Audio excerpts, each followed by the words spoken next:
Have you ever wondered what makes the professor so special? What makes him gain all the trust from his own team members? Let's find out in today's video.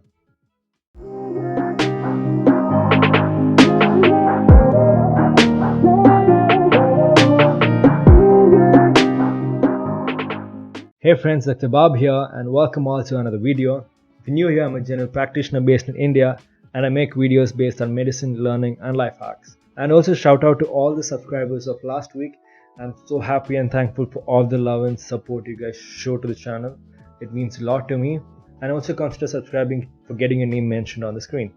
So in today's video, I'll be talking about what skills did the professor have that made him a great leader, 10 practice methods, how to improve as a self-leader, and my final thoughts. And also disclaimer, this video is not about tips and tricks of building a team, conducting bank robbery, killing people. And also because I'm presenting a video about leadership doesn't mean that I'm a great leader with all the wonderful skills. I myself have failed a lot, have so many embarrassing stories within a team, etc. So all I have to say is that I've been really influenced by this book by Robin Sharma. So I'll be sharing all the wonderful things I've learned, my views about this book. So getting to the point, what skills did the professor have that made him a great leader? Practice number 1, leadership begins within you. You don't have to be privileged and having an unfair advantage to show love and kindness to others. Anybody can do it. Mother Teresa said, if everybody would clean their doorstep, the whole world would be clean. Rather than blaming on others, we have the power to make better decisions. For example, if you send your kids out to play, they'll come back with 2-3 new best friends. Kids connect so easily they don't even judge. But if you take another situation where you take adults in the picture and suppose they are in a lift, they might not even look at each other, they might not even smile, there is no connection at all. Even back in the days in school, be it weekly or monthly, every single student gets the chance to be a leader. And they get used to it. Children are wonderful teachers. In fact, one psychologist has said, adults are nothing but deteriorated children. Practice number 2, leaders put people first. A great leader is like a son. He or she gives the best to the team, like the son who gives everything away and the plants go directly towards it. For example, business is all about conversation. You lose the conversation, you lose the people. You lose the people, you lose the business. Now look at the successful companies like Apple or Amazon or Nike. And talking about Nike, there's a wonderful book, The Shoe Dog, which I would definitely recommend you guys to read. Do check it out. So in that, people can copy the products and the services, but the competitors can never copy the culture. Great leaders work on culture.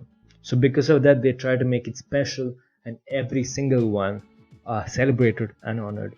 Practice number 3, be authentic, be yourself. When you show who you really are, your team will love you for that. And before someone would help you, you need to help them. Great leaders and good human beings are not afraid to show the humanity. So break bread with your team, develop good relationships, ask about their children, their family in a genuine way, and make sure everything is valued in these little things.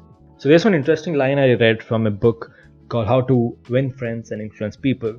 So in that, he mentions that a person's name is the most important and sweetest sound in any language. So if you greet someone with their name, you spontaneously make them like you. Practice number 4, say please and thank you. Though it may seem simple, good manners are actually lubricant to an organization. Please says I respect you and thank you says I appreciate you. Have you ever wondered if an employee leaves a company, it's maybe not because of not getting enough money, but more importantly, that person was not getting appreciated. So you want to be appreciating your team members, your co-workers, and praise them. And praise is free. You know why many people don't praise others?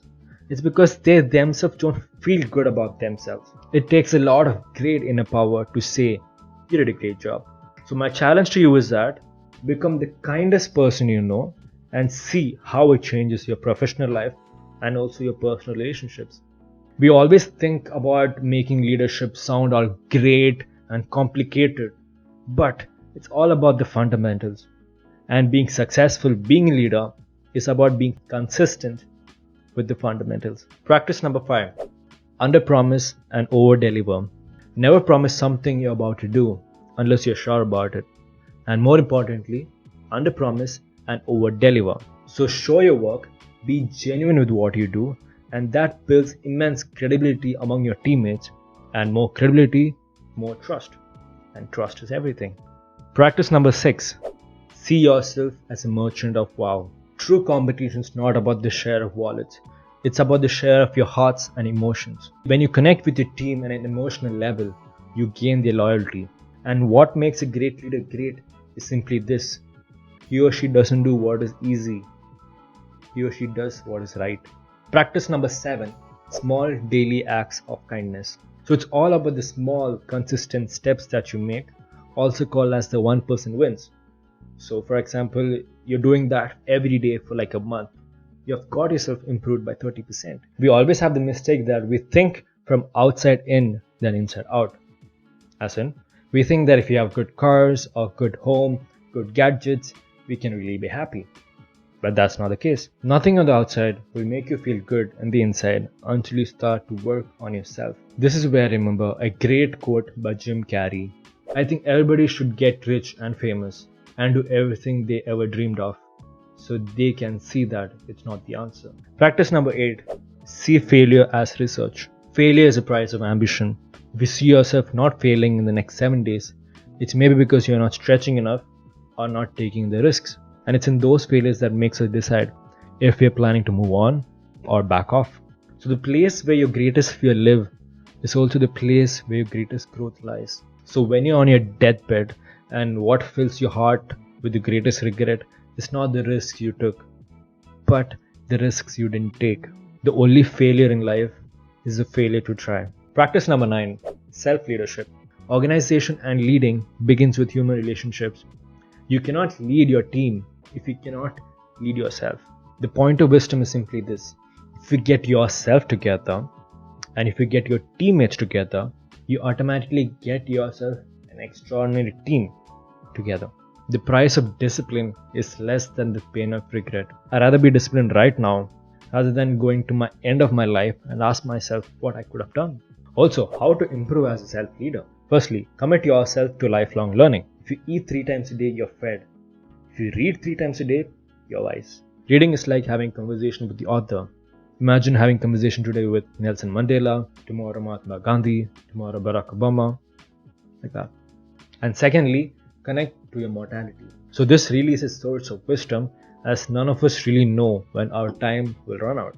Most of us live as if we have all the time in the world. There is an ancient Chinese proverb that says, the best time to plant a tree was 20 years ago, and the second best time is now. Practice number 10. Never get overwhelmed. An organization is most vulnerable when it's most successful. With success, it's so easy to fall in love with yourself that you forget your teammates. So if you keep seeing success on and on again, we automatically think that we might never fail, and that builds a small hidden ego within ourselves, and that can be really harmful. So never get overwhelmed. So now coming to my final thoughts. So with whatever you do it passionately, leave your footprint and work on your leadership legacy. And what brings happiness is not what we get from life, it's what we give to life. Start small, work on a legacy, and you will get to the extraordinary. And you are a leader as you are a human being. So if you're watching the video till now, I just want to say a big thank you. I'm so happy, I'm so glad. And if it's valuable to you guys, do show your love and support by giving it a thumbs up, and do consider subscribing because that really make me happy. So until then, you guys take care, stay safe. This is Dr. Bob signing out.